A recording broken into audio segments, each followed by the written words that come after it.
What if growing older didn't have to mean giving up your independence? What if your mornings held the quiet power to shape the rest of your life? Clearer thinking, stronger muscles, and even more peaceful sleep? My name is George. I'm 94 years old. I live alone. I do my own grocery shopping. I cook my own meals. I even help my neighbor take care of her roses. People often ask me, "What's your secret, George? How do you stay so sharp, so steady, and so strong at your age?" Well, I'll tell you the truth. I don't have a secret. What I have are habits. Simple, steady morning habits I've practiced for nearly 20 years. They don't cost money. They don't take much time. But they've helped me stay off medications, stay out of the hospital, and most importantly, stay in charge of my own life. If you're in your 60s, 70s, or beyond, this message is for you. Because even one small change in your morning can shift the way you age.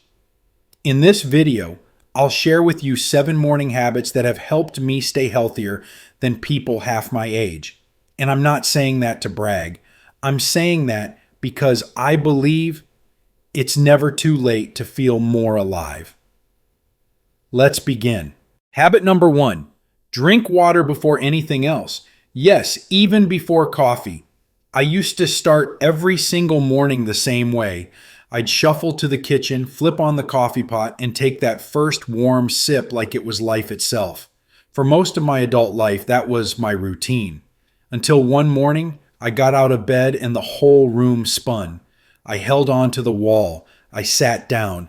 I thought maybe something serious was happening, maybe a stroke, maybe worse. But when I went to the doctor, it wasn't any of that. He said I was severely dehydrated. At first, I didn't believe him. "I drink water all day," I told him. But then he asked, "What do you drink first thing in the morning?" "Coffee," I said. He nodded and said, "That's the problem." You see, when we sleep, we lose water. Through our breath, through our skin. Most people don't realize it, but by the time you wake up, your body is already down about 1 liter of water. That's over 4 cups. And instead of replenishing that loss, we go straight for coffee or tea, which are diuretics. They actually pull more water from our bodies, so without even knowing it, we begin our day in a deficit. And when you're older, your body doesn't bounce back the way it used to. Dehydration hits harder. It affects your memory, your balance, your joints, even your mood. That day at the doctor's office changed everything for me. Since then, here's what I do. Every night, before I go to bed, I set a glass of room temperature water on my nightstand, 16 ounces, which is about 2 cups. I add just a small pinch of natural sea salt, not table salt, but mineral-rich salt that helps your cells absorb water better. That's it. And the moment I wake up, before brushing my teeth, before checking the news, before anything, I drink the entire glass. At first, I'll admit it felt strange, but within a few days, the dizziness went away. My head felt clearer. My energy came earlier in the morning. My knees didn't ache so much walking down the stairs.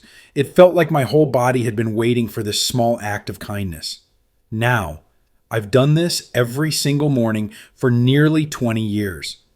If the idea of drinking plain water first thing doesn't sound appealing, you can add a squeeze of fresh lemon. But avoid sweeteners, especially in the morning when your body is sensitive to insulin spikes. Remember, this isn't about drinking gallons of water, it's about timing. Your body needs hydration most when you wake up. That's the window. And if you miss it, the rest of your systems, from your digestion to your thinking, have to work harder all day long. So tomorrow morning, don't reach for the coffee first. Reach for your body.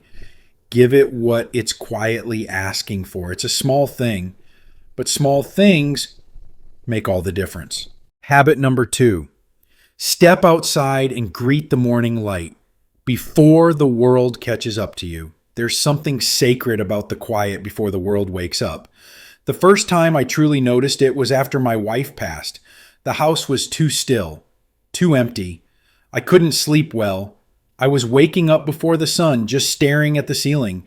One morning, I couldn't take it anymore. So I got up, walked outside, and just stood in the yard barefoot. The sky was a little blue, a little gold. The air was cool. I could hear the birds, but not the traffic. And I felt peace. Not all the answers, not a miracle, but something shifted. So I started doing it every day. And over time, I learned something fascinating. That morning light is not just comforting, it's biological medicine. You see, your body runs on a clock, a circadian rhythm. That rhythm controls your hormones, your energy, your sleep, even how your body digests food. And the main way your internal clock gets set each day is light. Not just any light, morning light. Specifically, the kind that hits your eyes in the first 30 minutes after you wake up. I didn't know this at the time, but research shows that getting morning sunlight boosts your serotonin by over 40%. That's the brain chemical that makes you feel calm, clear, and steady. It also tells your body to stop making melatonin. That's the sleep hormone. So in short, morning light says, "Wake up, friend. It's time to live today." Here's the trick, though. The light has to hit your eyes directly. That means no sunglasses, no windows between you and the sun, if you can help it. Just step outside. Even on cloudy days, it works. And you don't have to stare at the sun or do anything fancy. Just be there for 10 to 15 minutes. Some mornings, I just stand on my porch with my hands on the railing. Some days I walk around the block slowly, greeting the same trees I've seen for 20 years. And what's changed? I sleep better. I fall asleep faster. My mood stays steadier. I used to feel groggy for hours in the morning. Now, I'm clear within 15 minutes. You don't need a light therapy box. You don't need to move to Florida. You just need to show up for the light. So tomorrow, before you check your phone or turn on the news, step outside. Let the sun speak to your body. Let it reset you from the inside out. This simple habit has helped me more than any supplement ever has. And the best part? It's free, and it's waiting for you tomorrow morning. Habit number 3, give your brain 4 minutes of love before the world steals your attention. At this age, people worry most about their bodies breaking down. But let me tell you, the scariest thing isn't a bad knee or a stiff back. It's losing your mind, not knowing where you put your keys, forgetting the name of someone you've known all your life, feeling like your thoughts are just slower. That's what I was afraid of. And I've seen it happen to too many friends, smart people who just started fading little by little. So about 20 years ago, I made a promise to myself. Every morning, before I check the mail, turn on the TV, or even make breakfast, I give my brain 4 minutes. That's all, just 4. I call it my mental warm-up, and it includes 4 simple things. A short math problem, something like 27 minus 9. I do it in my head, no paper, no calculator, just a little challenge to wake up my logic. A memory recall. I close my eyes and bring up a vivid memory, something personal and detailed, like the way my daughter looked in her wedding dress or the smell of my father's old workshop. I walk through it in my mind like I'm right there. 4 new words, sometimes from a book, sometimes from the dictionary. I read them out loud, define them, and try to use one later in the day. A visualization of my day. I picture how I want the day to go, not in a wishful, magical way, but practically. What I'll eat, who I'll talk to, what I'll clean or read or walk past. It may sound simple, but this routine is based on what neuroscientists call cross-connectivity. That's when you use different parts of the brain at the same time. Logic, memory, language, imagination. And that kind of activity actually helps your brain grow new connections. Yes, even in your 80s and 90s. Research says we lose about 30,000 neural connections every single day if we don't use them. But just 4 minutes of focused engagement can change that. It can even reverse some of the decline. I've been doing this for nearly 2 decades, and I truly believe it's one of the biggest reasons I'm still sharp today. I remember birthdays. I manage my own finances. I still enjoy reading hard books. If you've ever found yourself reaching for a word and coming up empty, or rereading the same sentence 3 times and still not getting it, you're not alone. But you're also not helpless. Your brain wants to be used. It wants to grow. And the best time to do that is right after you wake up, when your brain is most open to stimulation. You don't need puzzles or apps or fancy programs. You just need 4 minutes and a little intention. So tomorrow morning, before the day pulls you in every direction, give those 4 minutes to your mind. Your future self will thank you for it. Habit number 4, move gently, because aging joints deserve respect, not punishment. I used to believe that stretching in the morning was good for me, touching my toes, twisting my neck, doing deep lunges like I saw in magazines or on TV. But in my late 70s, my knees started hurting more after those stretches. My balance got worse, and one morning, I nearly fell getting up from the floor. That's when my physical therapist, bless her heart, told me something I'll never forget. George, your body isn't 30 anymore. It needs to be warmed up, not forced open. She explained that as we age, our joints lose fluid, our tendons stiffen, and our connective tissue becomes more delicate. That means hard or aggressive stretching can actually cause microinjuries, leading to inflammation, pain, and even greater stiffness over time.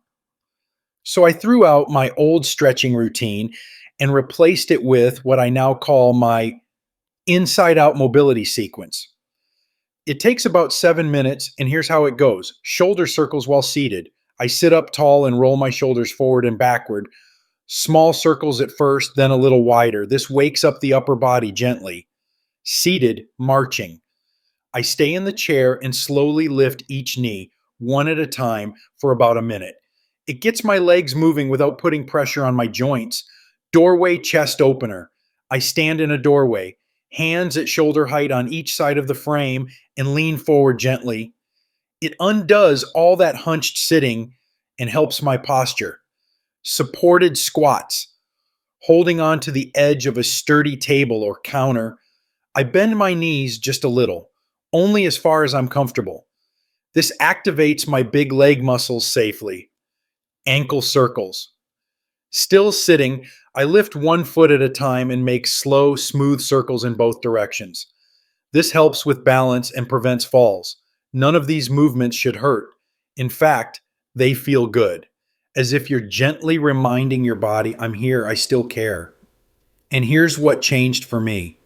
I stopped waking up stiff. I walked more confidently.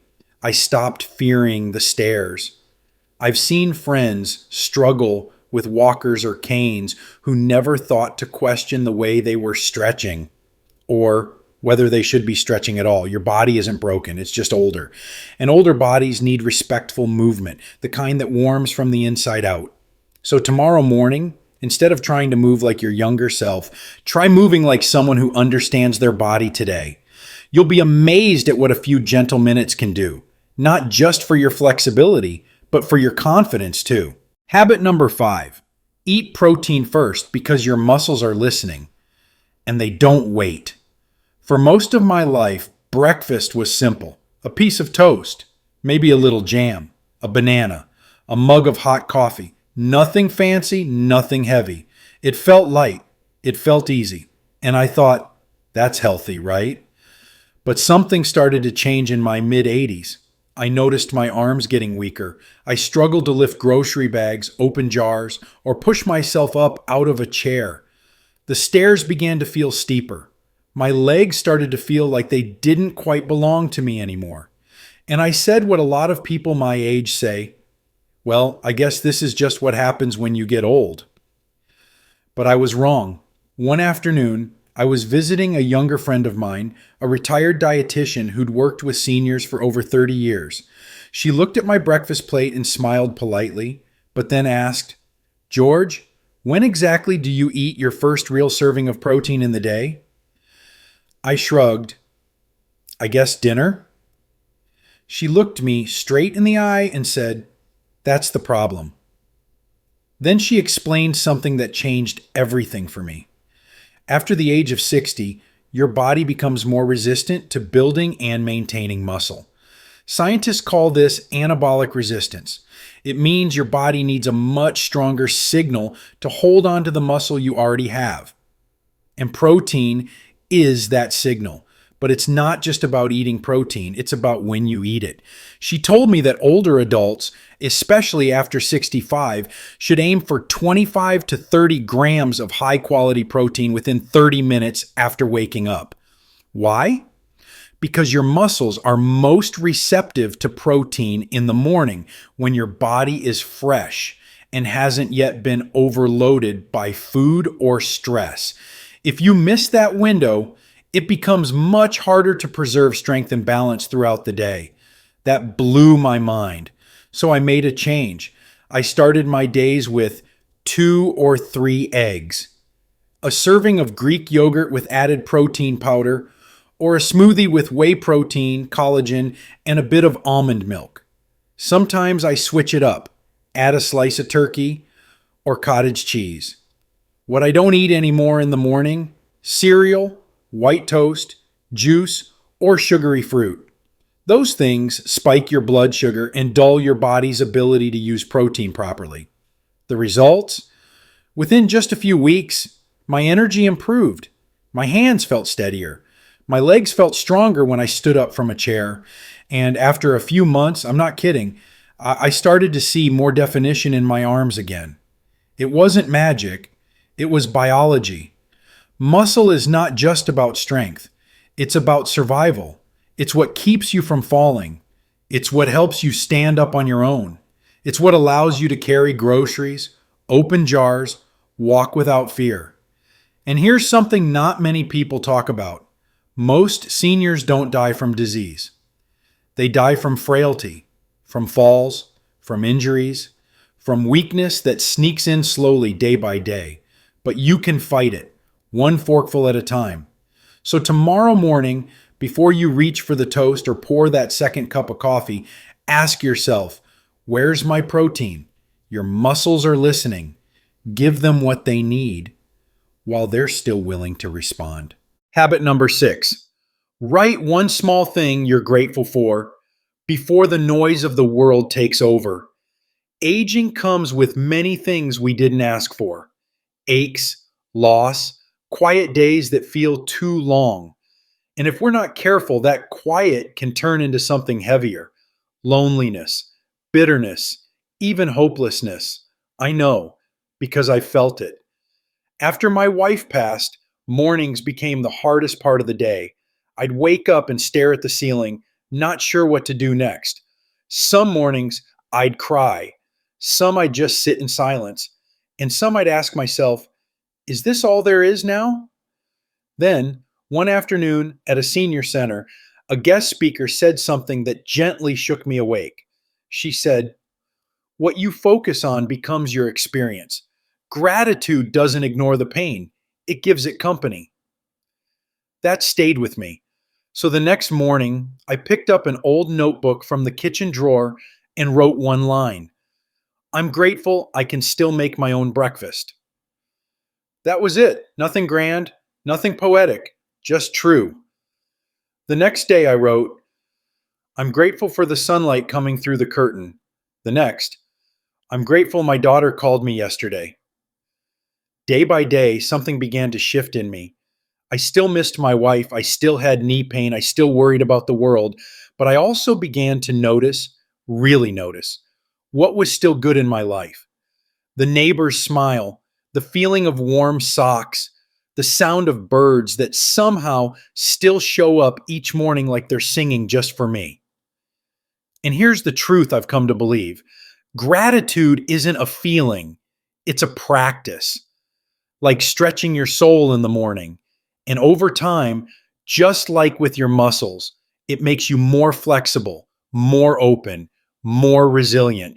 Now, Every single morning, I write one sentence, just one, no matter how I feel. Some days it's hard, some days it flows, but I always write. If you don't like writing, say it out loud. If you don't want to use a notebook, use the back of an envelope.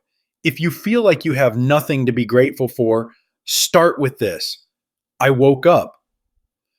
That in itself is no small gift. And when you start your day by recognizing even one small good thing, it changes how the whole day feels. You become softer in the way you speak to yourself.